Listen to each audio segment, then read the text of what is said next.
hvad har været den mest fantastiske oplevelse her på Hitra? Alt. Godt svar. Må jeg nok sige, så er vi i gang.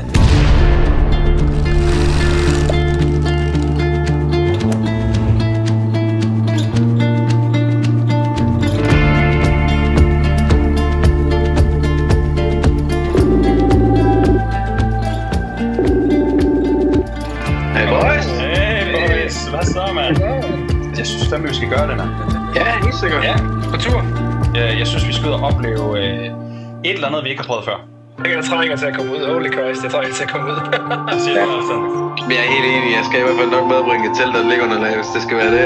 Jeg tror sgu, vi skal ud og se, om vi kan jage lidt. Hvad siger I? Skal jeg klar? Køre videre på den, arrangere det, og så tager vi på tur om forhåbentlig ikke så længe. Helt videre. Ja, men jeg er klar. Cool, boys. Jamen, ved du hvad? Lad os snakkes ved om ikke så længe, så tager jeg lige den. Ja, lige på mig. Fedt, mand. Det bliver seriøst. Ja, tak. Det bliver seriøst. Ja, det okay, fedt. Jamen, vi glæder os til at høre mere. Ja, vi snakkes ud. Ja, sig godt, Rocker. Hej.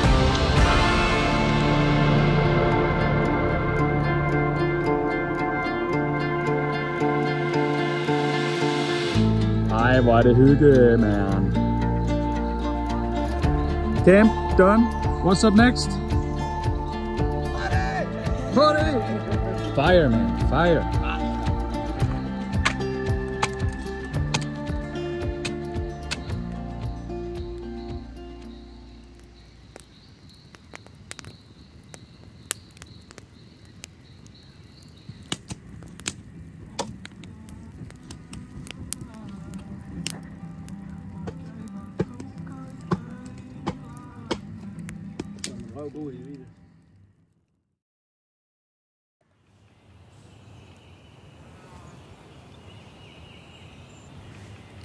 Morning from the Norwegian wilderness. Morning, boys. Morning. Good sleep? Yeah, Kinda? cold sleep, but still. Oh, this Hence is amazing. coffee. Yes. Yes, yes.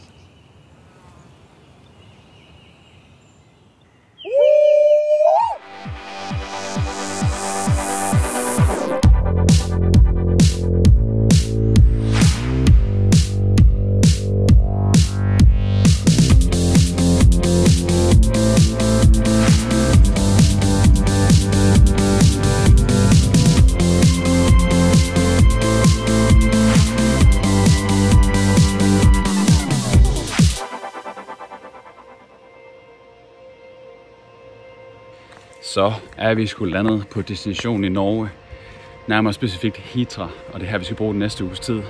Eller det er den her udsigt. Vores terrasse, vores hytte.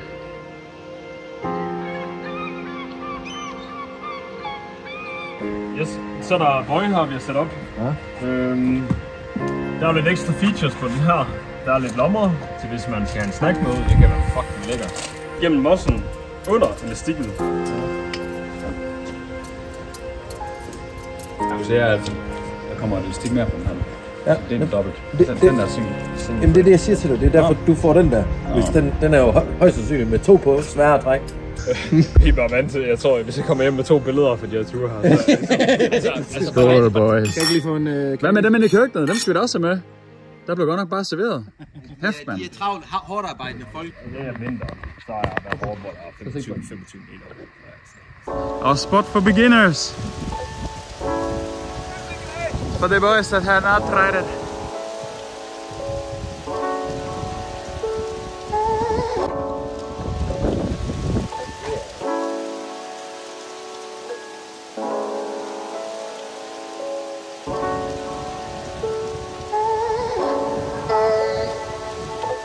Åbningen er det meget vigtigt, at det mig, at der er masser af slæb. Den tager jeg lige hånden til sidst.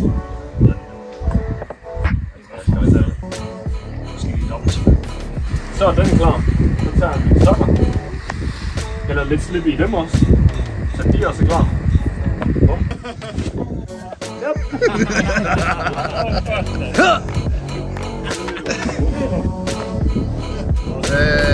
Hvad så? Hvordan er du lige nu? Ja, dejligt. Jeg er så spændt op.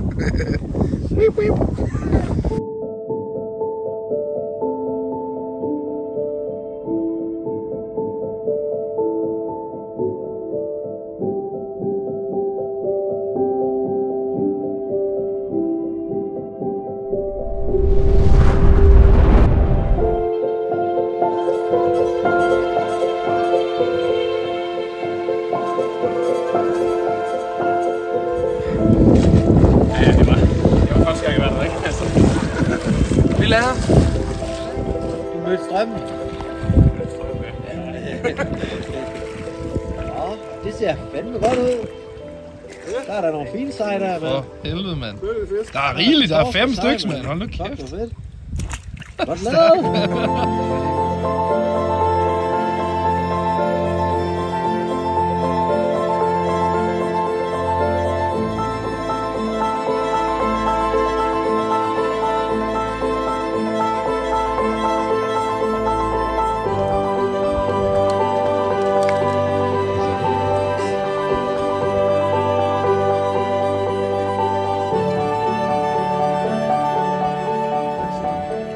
Hvad siger vi derovre på baren? Virkelig lækker base. Slubret. Virkelig lækker base. Er det helt lækkert? Ja, det smager rigtig godt.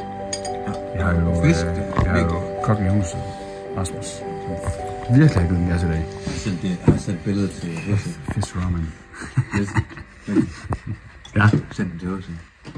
Ja, præcis. H.C., den her, den til dig. Du skulle have været med, men nu hylder vi altså. No ramen for you, boy.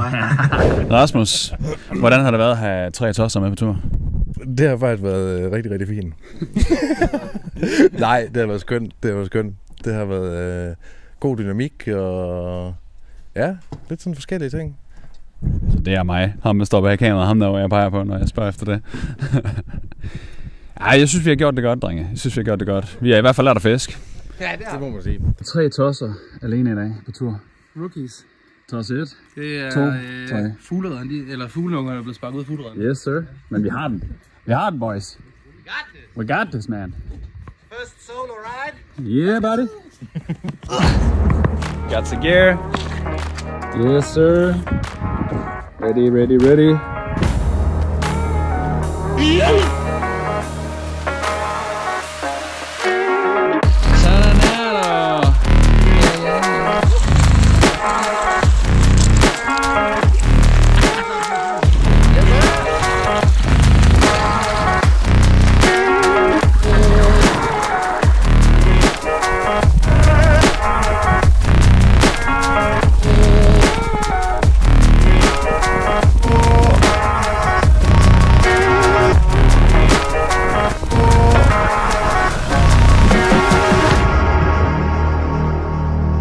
Nå, lad mig høre, Mike. Hvad synes du om det? Hvordan er det gået? Hvordan har det været her hos med? Jamen, det har jo været fedt at se os progression. Det har været det fedeste, vil jeg sige. Fedt, jeg også bare hopper ud i det. Og mega sejt fra starten. Man kan jo næsten ikke få jer til at falde til ro. Det passer ikke. Det første døgns tid. Det var slet ikke mig. Så også lidt udfordrende for et ord indført. Men efter lidt tid, så faldt de jo lidt til ro. Og så gik det rigtig godt. Hey. Præcis. Så synes det var fedt, sådan de kommentarer, I kommer med undervejs, hvor I ligesom kan snige lidt bedre ind på fisken. I ser de forskellige mønstre under vand, hvordan fisken både bevæger sig, hvor I finder de forskellige fisk. Hvor finder I torsken, hvor finder I lyren. Fedt, at de kommer op på vandet og deler de her oplevelser.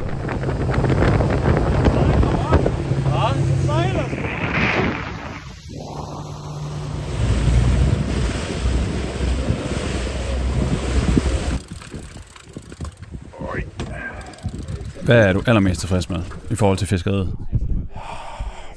Ja, jeg tror lige sådan de der double trouble, to kast, 4 fisk og rekord, 3 forskellige arter. Så ja, den er jeg godt tilfreds med. Fuck,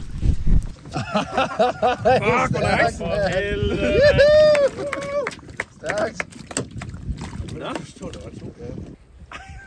Hvor er du vild, mand.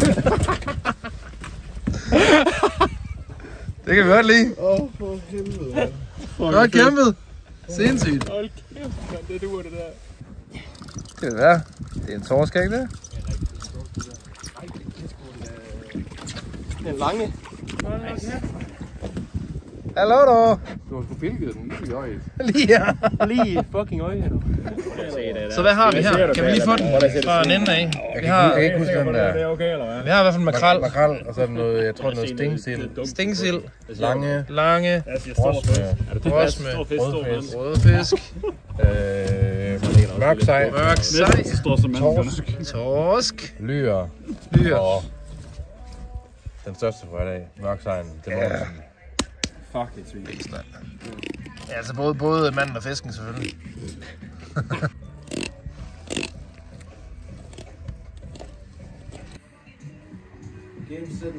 Så i aften, der står den på fiskeburger. De er friskfanget i dag, de er skåret i dag, de er fucking forberedt i dag, og de er stegt i dag, mand. De bliver spist i dag. Ja, de bliver spist i dag.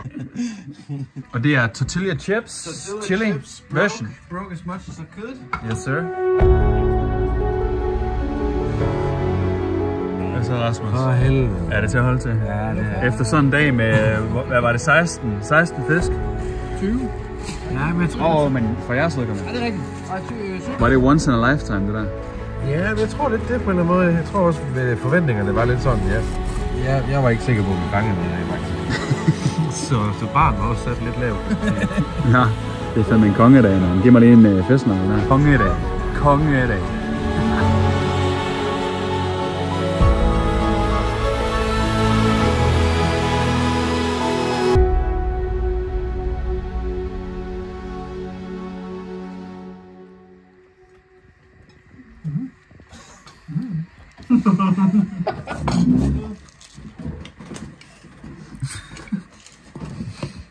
Hvad siger vi?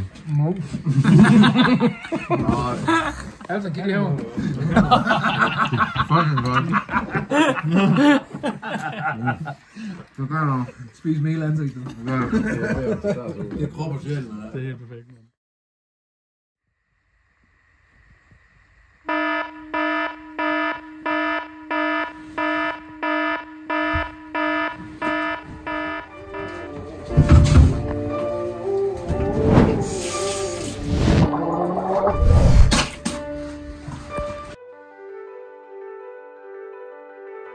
I'm focused.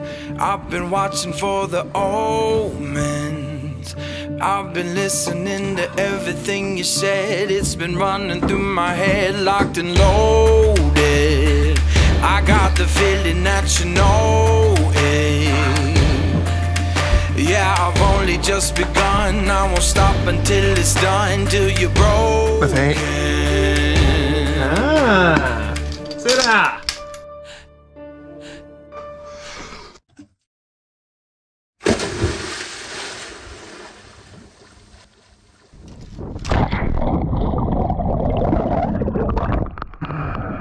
So welcome to the fire. Hey!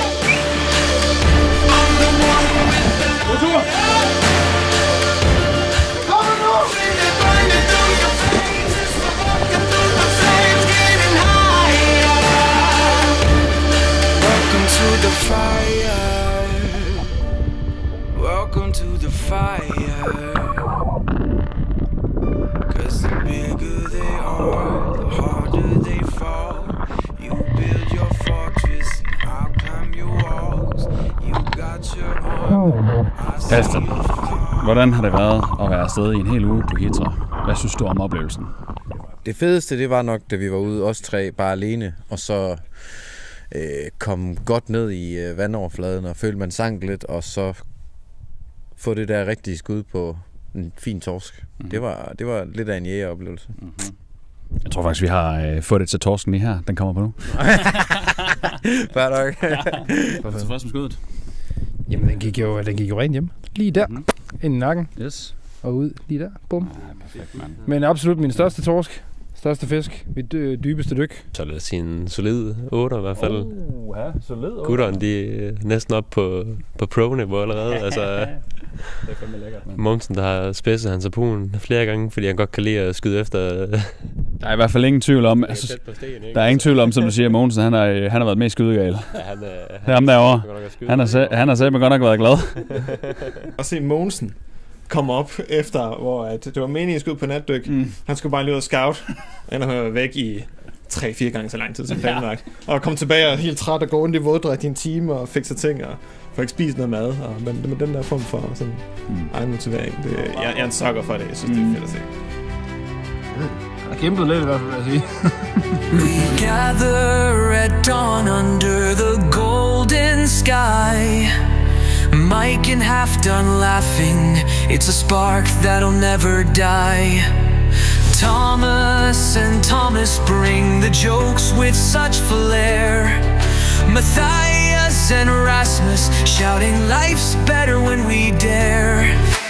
Casper leads the charge with courage so bright. We plunge into the waves, our spirits ignite. The sea knows our stories, the whispers we keep. Diving in together, the ocean runs deep. We're a group of friends chasing waves and the sun. Each moment a treasure, every journey's begun. With the salty breeze and the tide on our side, in the ocean of memories, we'll always collide.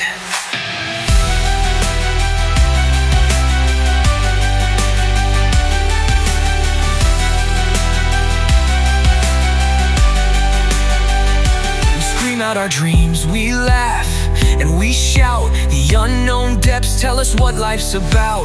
Breathing in adventure, we ride with sheer glee.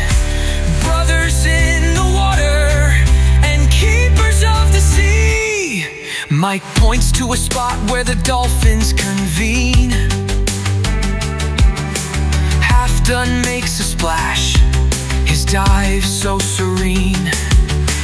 Thomas and Thomas start a race to the shore.